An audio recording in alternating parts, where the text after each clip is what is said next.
Psychiatrist तो हूँ नहीं, but still what we encounter in day to day life. Petrol pump में जाता हूँ तो एक वहाँ पे कोई एबीसी है, वो हमेशा मेरे पास आता है, तो जाता हूँ, हवा गाड़ी में बनाता हूँ, तो मुझे पिछले संडे की बात है, मैं सुनाता हूँ, कहता सर मुझे बताइए, मेरा बेटा चिट्टा खाता, मुझे उसका ट्रीटमेंट बताइए। उसकी 2 बार मैरिजेज हुई है, ब्रेक हो गई है, ये एक इंस्टेंस हुई। So see the level of involvement of the society in this drug abuse. One day I was in OPD taking round and emergency में मैं जाता हूँ, तो it's my curiosity कि मैं जब भी emergency ETAD हमारा emergency triage and treatment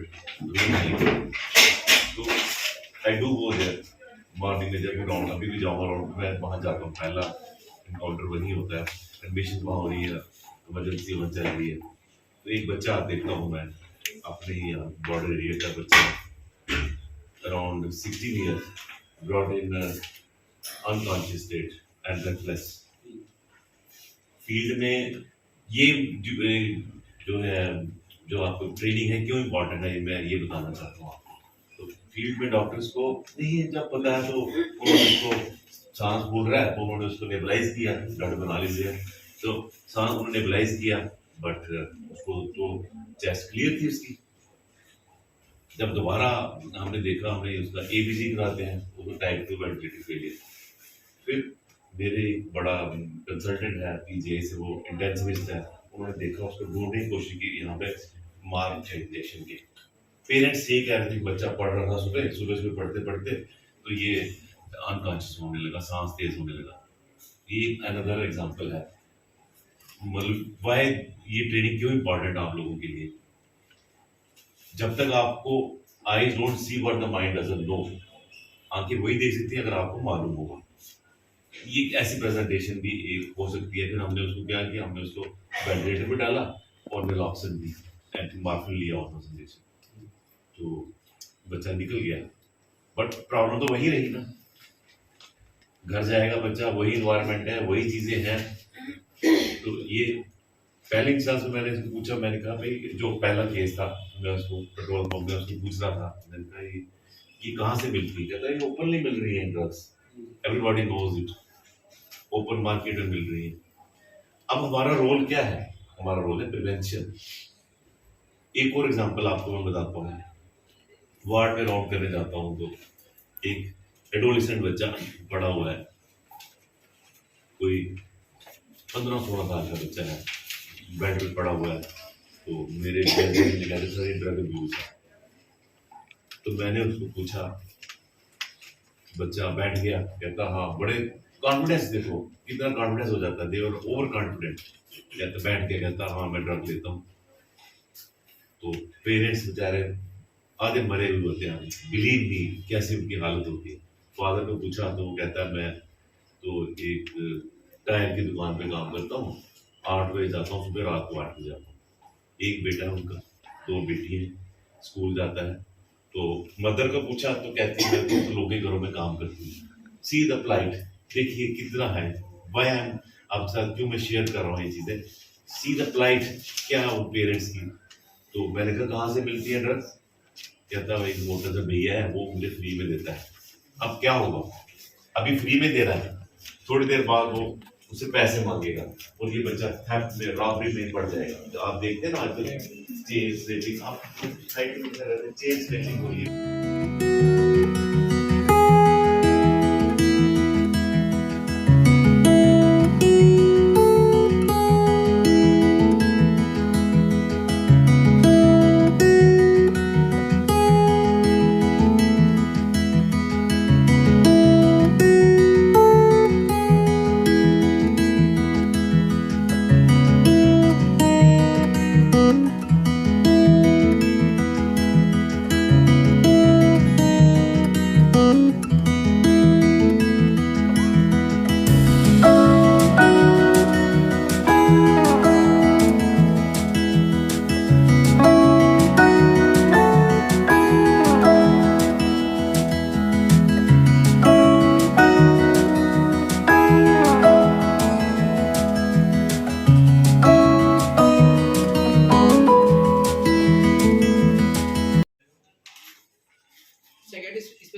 clinic में मैं ये नोट कर हाँ, एक इंडिपेंडेंट इंटरनेट यूज डिसऑर्डर या गेमिंग एडिक्शन या पॉर्न एडिक्शन ये तो है, लेकिन मैं एक और चीज देखने लगा हूँ, people with mental illness they are more, मतलब they were not addicted to their mobile earlier, but a person who is depressed, a person a female who has family problems जो कि मे बी मेडिसिन के scope से बाहर है, वो अपने stress को किस तरह से, मतलब मोबाइल क्या है, जब आपका ध्यान मोबाइल की स्क्रीन के ऊपर रहता है आप सब कुछ भूल जाते हो, सारी टेंशन भूल जाते हो, तो हो सकता है ये एक मैकेनिज्म ऑफ एस्केप बन गया। अदरवाइज जब मोबाइल सामने नहीं होता तो वही चीजें दिमाग में आ रही है, वही एकेडमिक स्ट्रेस, वही जॉब रिलेटेड स्ट्रेस, वही फैमिली का स्ट्रेस, वही हस्बैंड अगर अल्कोहलिक है उसका स्ट्रेस, लेकिन मोबाइल सामने है तो सब कुछ भूल के मे बी अपने इंटरेस्ट की कोई चीज देखी जा रही है, उसमें कोई रील देखी जा रही है। So that is how I see both the things. Independent internet use disorder तो है, but people of psychiatric problem, especially those who are not seeking a treatment, they are also getting more and more hooked. ADHD भी होता है, हाँ, because उनका ADHD वालों को mind बड़ा फ्लिकरिंग होता है ना, तो गेम में उनको वही मिलता है, फ्लिकरिंग है ना, आज अभी ये हो रहा है, नेक्स्ट सीन चेंज हो रहा है, उधर से कौन आ रहा है, जैसे PUBG है, उधर मतलब। सर एक प्रॉब्लम इसमें है कि जैसे जो लोग एंजाइटी डिप्रेशन के शिकार है तो वो ओवरकम करने के लिए फोन को ज्यादा यूज करते हैं, हाँ वही मैं बोल रहा हूँ, है ना, लेकिन वो जो ज्यादा एडिक्शन हो रहा है, पहले तो वो चलो ठीक रेलेवेंट कंटेंट देख रहे हैं, उसके बाद इररेलेवेंट में चले जाते हैं, तो वो ज्यादा हो रहा है, इसके लिए मतलब अल्टीमेटली तो वही चीज है ना कि एक तरह का एस्केपिज्म है ना, वो एस्केप कर रहे हैं अपनी एंजाइटी को, बट एस्केप कर रहे हैं गलत तरीके से। देखो मैं एक और एस्केप बताता हूँ आपको आप रिलेट कर पाओगे। A person, a man who has recently developed a financial stress and severe financial stress, irreversible financial stress, वो he has started taking alcohol to escape from his problem at night, है ना। it's a similar to mobile addiction now, खासकर बच्चों में, खासकर females में, mails में भी है, बट मेल्स के ये these are negative way of coping with a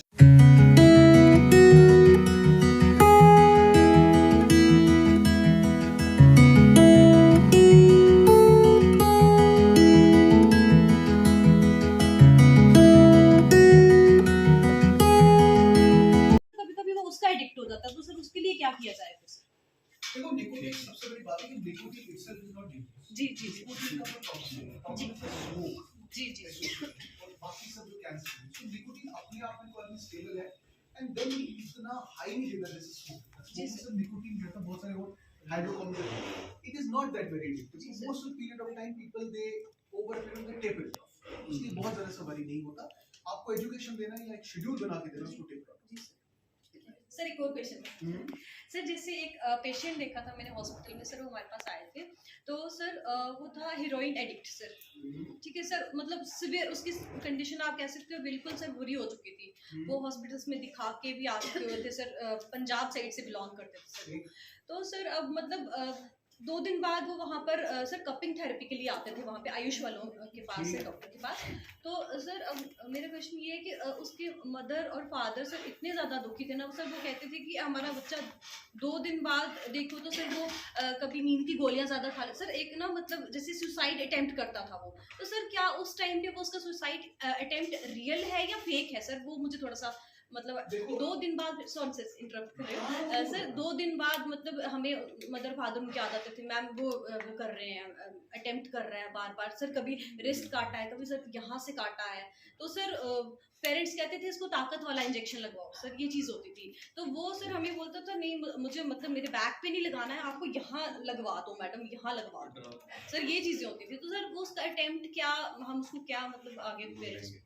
देखो बेसिकली क्या है, एडिक्शन ना बहुत सारे लोगों में होती है जिनके अंदर पर्सनालिटी प्रॉब्लम्स ऑलरेडी रहती है। तो पर्सनालिटी डिसऑर्डर करके एक साइकियाट्रिक डायग्नोसिस रहता है, खासकर एंटी सोशल पर्सनालिटी डिसऑर्डर या borderline personality disorder. Borderline personality disorder का एक symptoms, one of the symptoms is self harming behaviour.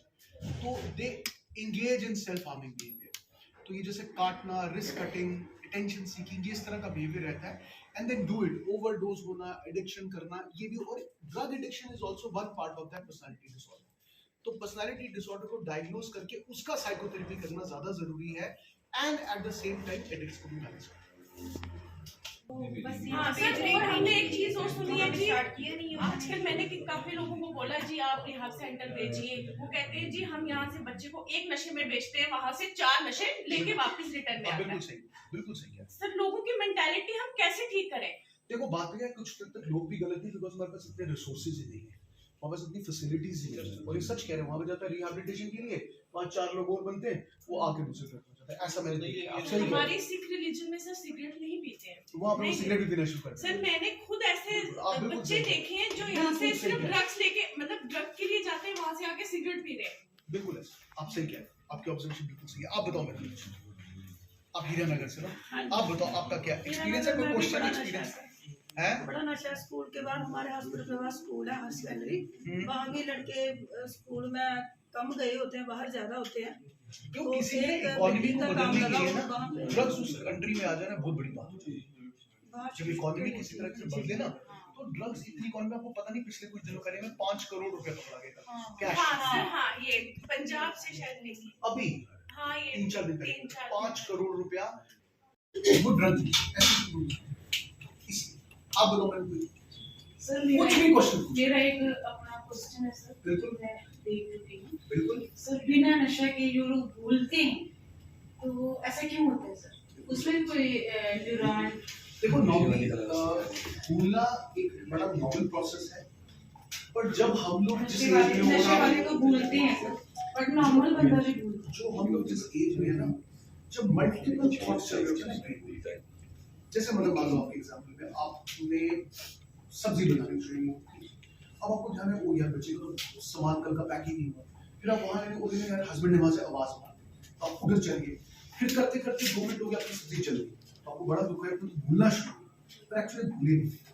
हुआ क्या था कि मल्टीपल स्टिमुलस ब्रेन में आ गए थे, आप एक को अटेंड करके एक पीछे चला, सो दिस इज नॉर्मल, इसको भूलना नहीं चाहिए। It is involvement in so many things जो कि प्रैक्टिकली पॉसिबल नहीं है। हाँ कोई और बंदा होता ये भी कर सकता है, मैं हस्बैंड ने बुलाकर मेरे को ध्यान आया, मैं फटाफट जाके सब्जी तैयार कर दूं, दिस इज ओकेजनली सबके साथ, बट इसको भूलना नहीं बोलते। It is attending to multiple stimulus.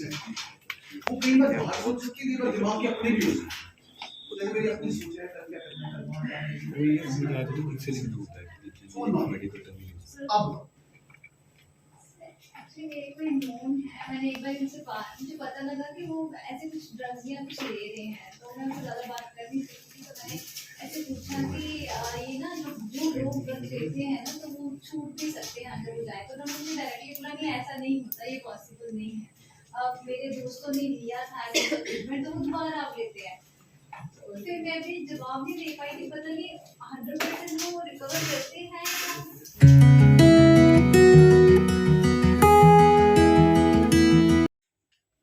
लोग ज्यादा होंगे, कुछ एक छोटा सा ग्रुप बन सकता है, उनके साथ हम बात कर सकते हैं, लेकिन काउंसलिंग में स्किल्स तो वहां पर भी चाहिए। बिना स्किल्स के, कोर स्किल्स के हमारी काउंसलिंग तो चल नहीं सकती। सिमिलरली चाहे हम फैमिली एंगेजमेंट की बात करें, हम दूसरे फैमिली मेंबर्स को, सदस्यों को उस काउंसलिंग की सिचुएशन में लेकर आ जाते हैं, वहां पर उनके साथ बात कर रहे हैं, और चाहे हम दूसरे लोगों के साथ, उन लोगों के साथ बात कर रहे हैं जिनको एक डिसऑर्डर के अलावा और काफी सारे डिसऑर्डर्स हो सकते हैं, या फिर ड्रग एडिक्शन की समस्या से ग्रसित लोगों के साथ बात कर रहे हैं, लेकिन साथ ही साथ उनके साथ तो साइकेट्रिक एलिमेंट्स भी है, उनके साथ डील कर रहे हैं। तो चाहे हम किसी भी टाइप के क्लाइंट के साथ बात कर रहे हैं, हमें अपने कोर काउंसलिंग स्किल्स को अप्लाई करने की जरूरत है। अब जैसा मैंने आपको कहा, 24 घंटे यही लगा रहता है सुनिए, या कोई नहीं भी कहता है तो हमें सुनना पड़ता है, लिसन लिसन लिसन, लेकिन सुने क्या? कुछ बातें हम जानबूझकर अनसुनी छोड़ देते हैं।